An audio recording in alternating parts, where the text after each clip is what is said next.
दिल्ली से सटा ग्रेटर नोएडा देश की तमाम न्यूज एजेंसियों का टेम्परेरी ठिकाना बन चुका है और इसके पीछे का कारण है निकी मर्डर केस।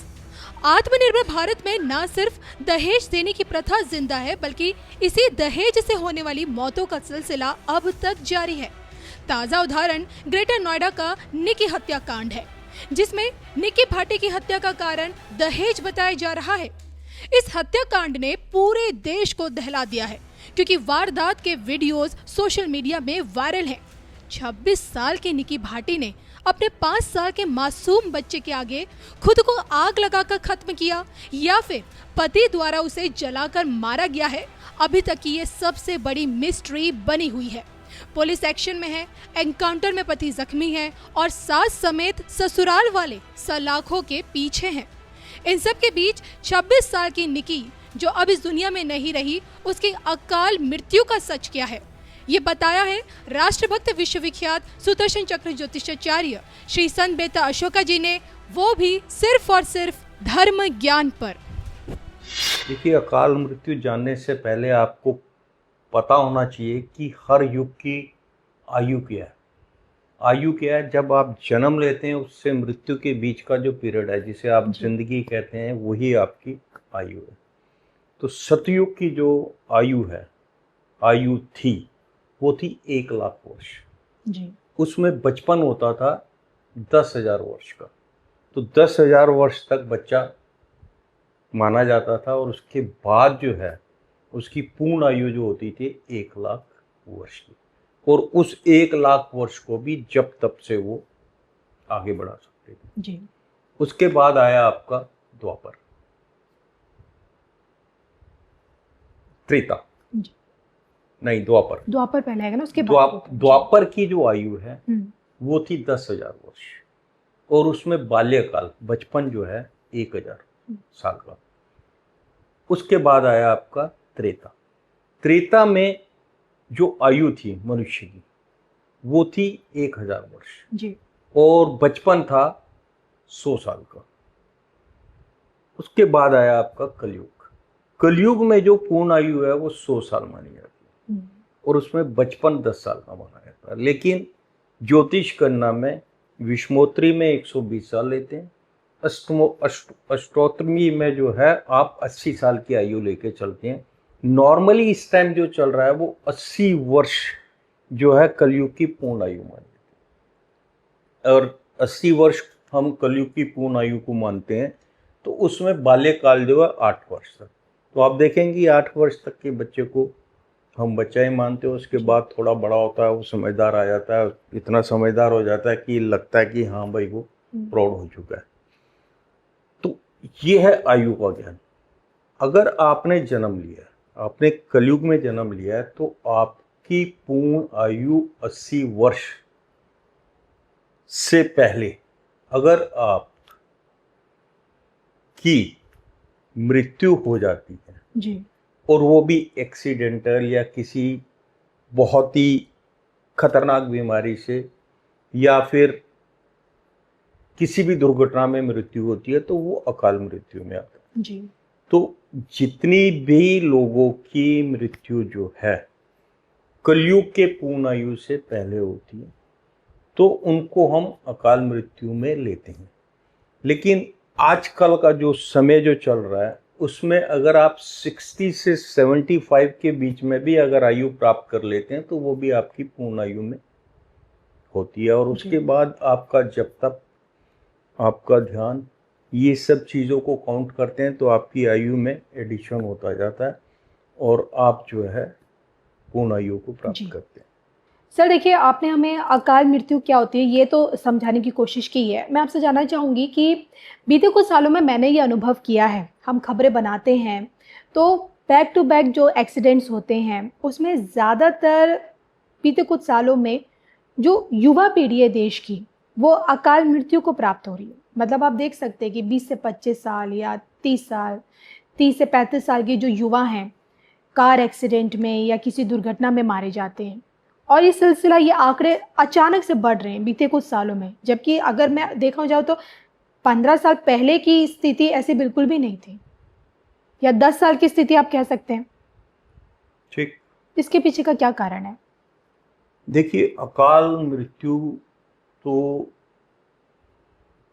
दुर्घटना के कारण जो भी मृत्यु होती है वो अकाल मृत्यु में आती है, चाहे वो एक्सीडेंट है, चाहे वो डूब के है, चाहे वो गिर के है, चाहे एयर क्रैश है, या आप युद्ध में मारे जाते हैं। कोई भी किसी भी तरीके की मृत्यु, दुर्घटना से जिसमें मृत्यु होती है वो अकाल मृत्यु में आता है। अब आपको यहाँ प्रश्न ये करना चाहिए कि पिछले 15 साल में जो आपने स्टडी किया है उसमें अकाल मृत्यु की दर जो बढ़ रही है। बुजुर्गों की तुलना में युवाओं की मृत्यु दर ज्यादा नजर आ रही है। ज़्यादा नजर आ रही है। तो अभी आपका प्रश्न ये होना चाहिए कि अकाल मृत्यु से किस तरीके से बचा जाए। अकाल मृत्यु से किस तरीके से बचा जाए। देखिए, जिसने जन्म लिया है उसकी मृत्यु तो अवश्य हो। जन्म और मृत्यु के बीच का जो पीरियड है वो आपकी जिंदगी है, और जिंदगी जो है कलयुग की पूर्णायु होनी चाहिए। अगर पूर्णायु नहीं है तो आप अकाल मृत्यु का शिकार हो। अकाल मृत्यु से किस तरीके से बचा जाए। देखिए, हमारे पास वेद शास्त्रों में हर चीज़ का समाधान है। आप अकाल मृत्यु से बच सकते हैं, और सबसे बड़ा दंश जो है माँ बाप को होता है अकाल मृत्यु का। कई बार बच्चा जन्म लेता है 10 साल 15 साल के अंदर दुर्घटना में चला जाता है। प्राइम एज में 25 से 28-30 के बीच में एक्सीडेंट से चला जाता है, या फिर शादी शुदा होने के बाद छोटे छोटे बच्चे होते हैं, दुर्घटना होती है, चला जाता है। तो ऐसी दुर्घटनाएं ना हो, इससे बचने के लिए माता पिता को क्या करना है जी। अगर वो हमारे शास्त्रों के अनुसार चाहे जो मैं बता रहा हूँ उसको फॉलो करते हैं, तो अकाल मृत्यु से जो है उनको जो है अकाल मृत्यु का दंश देखने को नहीं मिलेगा। अकाल मृत्यु जो चला गया उसे तो कोई दुख नहीं, जिसकी मृत्यु होगी उसका तो छुटकारा हो गया, उसने अपना हिसाब किताब पूरा किया और वो चला गया। लेकिन पीछे जो है उनको अकाल मृत्यु का जो दंश सहन करना पड़ता है, उससे कैसे बचा जाए। ओके। देखिए,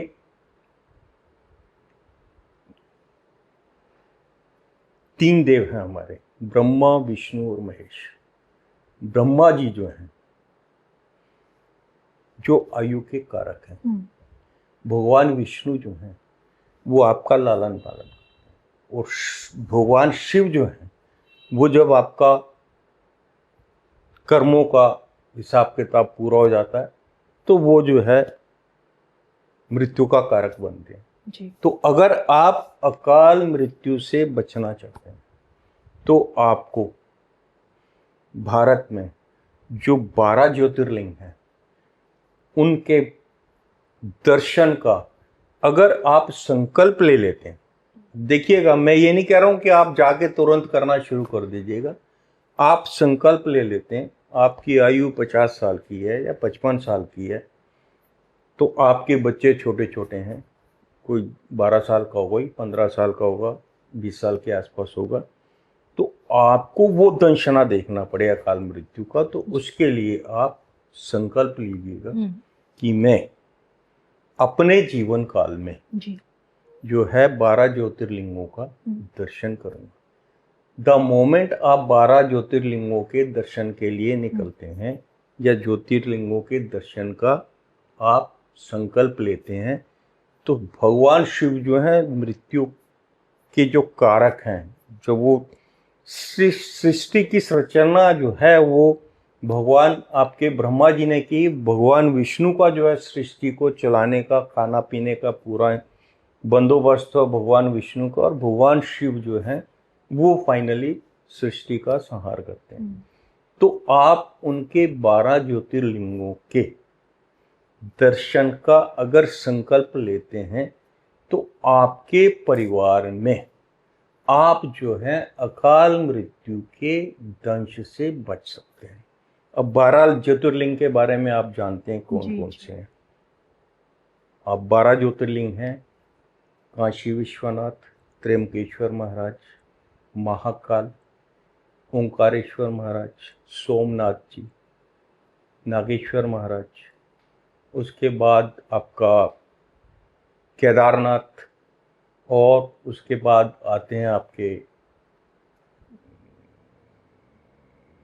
ऐसे क्या बोलते हैं सोमनाथ बता दिया। उसके बाद आपके आते हैं रामेश्वरम महाराज, शिव जी का जो ज्योतिर्लिंग है वहाँ। उसके बाद मल्लिकार्जुन, मल्लिकार्जुन के बाद वैद्यनाथ जी, और वैद्यनाथ के बाद भुवनेश्वर। तो इन ज्योतिर्लिंगों पे जाकर आप दर्शन करते हैं। आपकी पहली प्रार्थना ये होनी चाहिए कि प्रभु आप मृत्यु के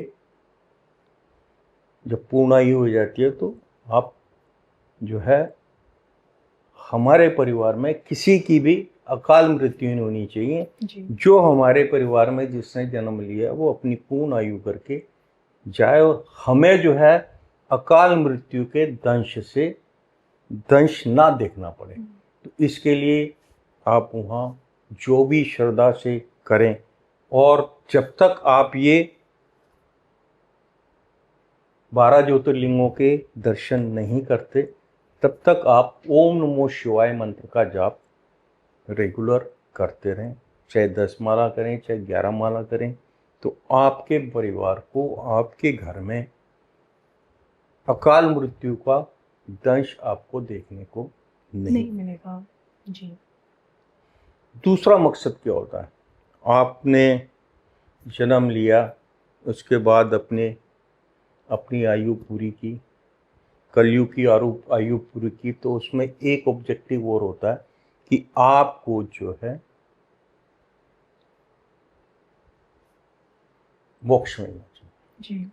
मोक्ष के लिए 4 धाम है, आप चारों धाम पे विजिट करिएगा।